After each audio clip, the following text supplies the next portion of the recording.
ये बीबी फातिमा ज़हरा सलामुल्लाह अलैहा के घर की ज़ियारत है।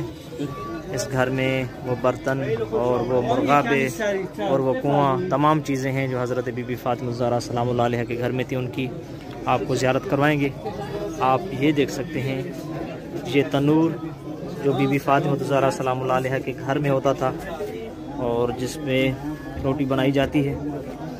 ये पूरे बर्तन हैं और ये आप देख सकते हैं ये बीबी फातिमा ज़हरा सलामुल्लाह अलैहा के घर में जो बर्तन होते थे, आप ये देख सकते हैं कि जो हज़रत बीबी फातिमा ज़हरा सलामुल्लाह अलैहा के घर में कुआँ होता था वो है। और ये आप सामने देख सकते हैं ये जो लिबास बीबी फातिमा ज़हरा सलामुल्लाह अलैहा के घर में रखा हुआ होता था। ये जो हज़रत बीबी फातिमा ज़हरा सलामुल्लाह अलैहा के घर में परिंदे और मुर्गियाँ होती थीं। और हम आगे जाते हैं। ये बीबी फातिमा ज़हरा सलामुल्लाह अलैहा का घर था जिसकी छवि बनाई गई है। ये कुआँ हज़रत इमाम अली अलैहिस्सलातु वस्सलाम जब सैयद आए फातिमा ज़हरा सलामुल्लाह अलैहा के बाद गिरिया फरमाया करते थे।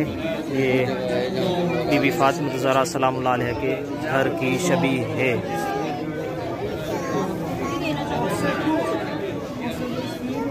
और आप ये देख सकते हैं कि ये जो दुकान है ये सामने ये हज़रत मीसम तम्मार का दुकान है। मीसम तम्मार का दुकान जो था वो था खजूर का दुकान, जहाँ मीसम तम्मार खजूर फ़रोख्त किया करते थे। और यहाँ पर इसलिए खजूर का न्याज जो है तकसीम हो रहा है। आप देख सकते हैं ये खजूर का न्याज तकसीम किया जा रहा है। मीसम तम्मार का दुकान जो था वो था खजूर का दुकान। ये मीसम तम्मार के दुकान की छवि है।